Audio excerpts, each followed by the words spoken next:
Hello everyone, welcome to Ashish Malik IAS Academy. So today our topic of discussion is green sea turtles and green sea turtles क्यों news में थे हम इस बारे में बात करेंगे and we will also talk about some facts regarding the green sea turtle and also some facts regarding the Great Barrier Reefs. And if you want to get an Academy's Plus subscription, you can use the referral code Ashish Malik 10 to avail 10% discount. You can also follow us on our Telegram and Instagram channel so that you can get all the notifications about the upcoming videos and also upcoming initiatives. And I am Mansi Tyagi and I teach current affairs on the platform of Ashish Malik IAS Academy. And these are the currently ongoing courses on our YouTube channel, so you can take a note of these timings and follow these courses to boost up your UPSC preparation. So let's move forward. अब इस article में बात की गई है about the great barrier reef. ये जो population count की थी अभी रिसर्चर्स ने ऑफ ग्रीन सी टर्टल, ये ग्रेट बैरियर रीफ में ही की गई थी with the help of drone footage. And ये फर्स्ट टाइम था अभी तक जब रिसर्चर्स ने ड्रोन्स यूज कर ग्रीन सी टर्टल्स की पॉपुलेशन को काउंट किया. एंड ये कहाँ किया गया था? ये किया गया था ऑन राइन आइलैंड. एंड जो भी टर्टल्स थे उन इनमें से जितने भी अडल्ट टर्टल्स थे उनकी शेल पर हमने वाइट पेंट की स्ट्रिप्स लगाई थी ताकि हम उनको एक्यूरेटली कैलकुलेट कर पाए उनकी पॉपुलेशन एंड कोई कंफ्यूजन ना हो. तो जैसा यहाँ पर आप देख रहे हैं कि ये वाइट पेंट की स्ट्रिप लगा रहे हैं on the turtle's shell. And ये पेंट जो है ये अपने आप ही आफ्टर 3 to 4 days ये निकल जाता है. So it is not dangerous for them. ये बस लगाया गया सो दैट हम एक्यूरेटली उनकी पॉपुलेशन को काउंट कर सकें. एंड पूरा ये सर्वे करने के बाद ये जो प्रोजेक्ट था रिकवरी प्रोजेक्ट, इसके बाद हमने देखा कि एट प्रेजेंट इनकी पॉपुलेशन है 64,000 जो वहाँ पर पॉपुलेशन पाई गई. एंड ये कैटेगराइज्ड है as endangered in IUCN. And अभी जो न्यू काउंट हमने किया उसमें इनकी पॉपुलेशन इंक्रीज हुई है by 1.73 times. Although it is a marginal increase but it is a positive sign. तो अगर थोड़ा भी पॉपुलेशन इंक्रीज है तो it is a positive sign. अब हम बात करते हैं some basic facts regarding the green sea turtles. Green sea turtle को हम green turtle, black turtle and Pacific green turtle के नाम से भी बुलाते हैं. एंड ये बिलोंग करते हैं to the family of Cheloniidae. And इनकी पॉपुलेशन कहाँ कहाँ मिलती है? ग्रीन सी टर्टल आपको देखने को मिलेंगे इन ट्रॉपिकल एंड सब tropical waters around the world. जितना भी आपको ट्रॉपिकल और सब ट्रॉपिकल रीजन दिखता है वहां पर जितने भी वाटर बॉडीज हैं उन सभी में आपको ओशन में, सी में आपको ये मिलेंगे. एंड ये अटलांटिक एंड पैसिफिक दोनों में पाए जाते हैं. एंड ऑल्सो ये इंडियन ओशन में भी आपको मिलेंगे. इनका स्टेटस एंडेंजर्ड है जैसे कि हमने देखा. एंड ग्रीन सी टर्टल पूरे वर्ल्ड में one of the largest C turtles हैं. एंड ये टर्टल्स हार्बीवोर्स हैं. ये सिर्फ और सिर्फ ग्रीन प्लांट्स, सिर्फ और सिर्फ प्लांट्स के ऊपर ही डिपेंड होते हैं. एंड इनका जो नाम पड़ा, अब ग्रीन सी टर्टल हम इन्हें क्यों बोलते हैं? आपको लगा होगा कि शायद इनका जो शेल है वो ग्रीन कलर का होता है. नहीं, इनका शेल ग्रीन कलर का नहीं होता, बट जो इनका फैट होता है शेल के अराउंड या जो इनके कार्टिलेज होते हैं वो आपको ग्रीन कलर के मिलेंगे. इनका शेल या तो आपको ब्राउन के शेड में मिलेगा या फिर ब्लैक कलर का मिलेगा. जो ईस्टर्न पैसिफिक रीजन में ग्रीन सी टर्टल्स मिलते हैं उनका शेल कंपैरेटिवली थोड़ा डार्क कलर का होता है. एंड इसी वजह से वहाँ की जो लोकल कम्युनिटी है उनको ब्लैक टर्टल के नाम से बुलाती है. जैसे कि इस पिक्चर में आपको दिख रहा है कि ये टर्टल का जो शेल है, इसका जो कलर है ये बहुत डार्क है, ये ब्लैक कलर का दिख रहा है. तो इन्हीं टर्टल्स को वहाँ की लोकल कम्युनिटी ब्लैक टर्टल भी बुलाती है. एंड पैसिफिक ओशन आपको मिलेगा ये जो नॉर्थ अमेरिकन कोस्ट के पास, साउथ अमेरिकन कोस्ट के पास वाला जो एरिया है, इस साइड आपको ये पैसिफिक, ईस्टर्न पैसिफिक ओशन मिलेगा. एंड ब्लैक टर्टल्स इसी रीजन में मिलते हैं. अब ग्रीन सी टर्टल्स को थ्रेट क्या क्या है? इनको थ्रेट है जो हंटिंग की जाती है इनकी उससे.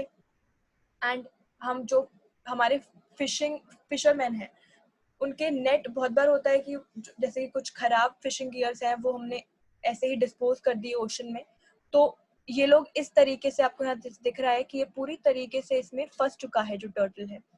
तो इन सब चीजों से इनको थ्रेट है. एंड इनकी जो नेस्टिंग साइट्स हैं, जो बीचेस हैं, वहां पर भी वो साइट्स भी अब सेफ नहीं है। तो इन सभी वजह से इनकी पॉपुलेशन को बहुत थ्रेट है एंड ये एंडेंजर्ड क्लासिफाई किए गए हैं।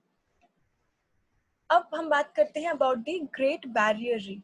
ग्रेट बैरियर रीफ एक मरीन पार्क है जो कि आपको ऑस्ट्रेलिया में मिलेगा। ऑस्ट्रेलिया का ये जो रीजन है, eastern side, north eastern side, इस रीजन में आपको ग्रेट बैरियर रीफ देखने को मिलेगा।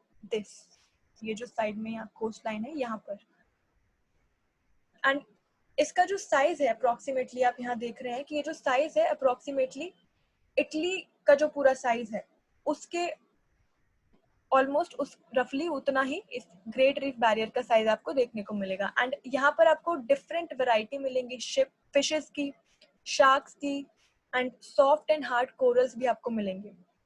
ये one of the world heritage sites में काउंट होता है। एंड जो ऑस्ट्रेलिया का ग्रेट बैरियर रीफ है, अभी वो सफर कर रहा है बिकॉज ऑफ कोरल ब्लीचिंग। वहाँ पे जो कोरल रीफ्स मिलते हैं उनका जो कलर है, जब कोरल रीफ्स का कलर व्हाइट में चेंज हो जाता है, उस प्रोसेस को हम बोलते हैं कोरल ब्लीचिंग। एंड अभी लास्ट 5 ईयर में ये बहुत ज्यादा वहाँ मास ब्लीचिंग हमें देखने को मिली है। अब हम देखते हैं कि कोरल रीफ क्या होते हैं। कोरल रीफ हमारी जो ओशन की बायोडाइवर्सिटी है, जो मरीन बायोडाइवर्सिटी है, उसका one of the important hotspot ये हमें देखने को मिलते हैं। ये one of the important hotspot है एंड ये एनिमल है।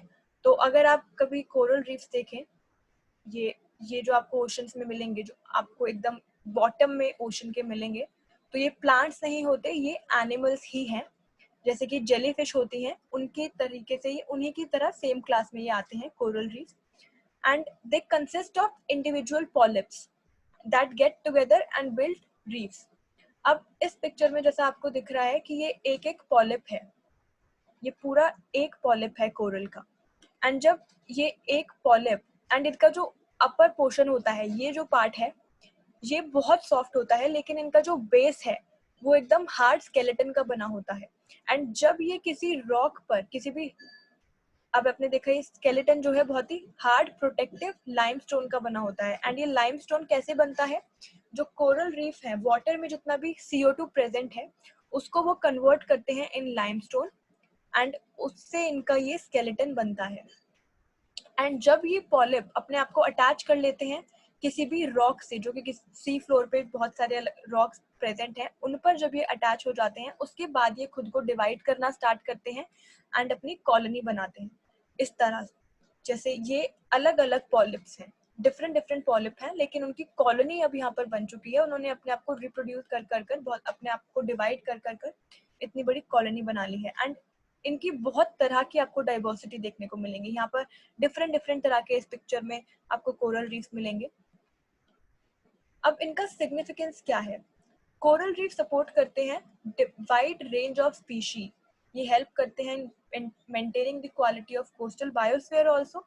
एंड जैसा मैंने बताया कि कोरल्स कंट्रोल करते हैं कार्बन डाइऑक्साइड। कैसे कंट्रोल करते हैं? जितना भी कार्बन डाइऑक्साइड वाटर में प्रेजेंट है, ये उसे कन्वर्ट करते हैं इनटू लाइमस्टोन शेल।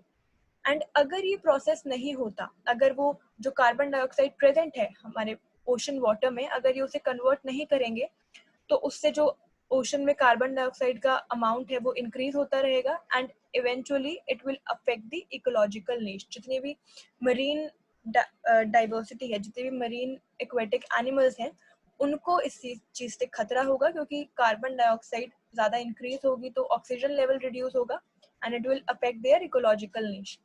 अब हम कोरल रीफ्स के थ्रेट की बात करते हैं। कोरल रीफ को जो मेजर जो थ्रेट है वो है क्लाइमेट चेंज से। क्लाइमेट चेंज हो रहा है, जो एवरेज टेम्परेचर है हमारे प्लानट का वो इंक्रीज होता जा रहा है, सी वाटर लेवल इंक्रीज हो रहा है।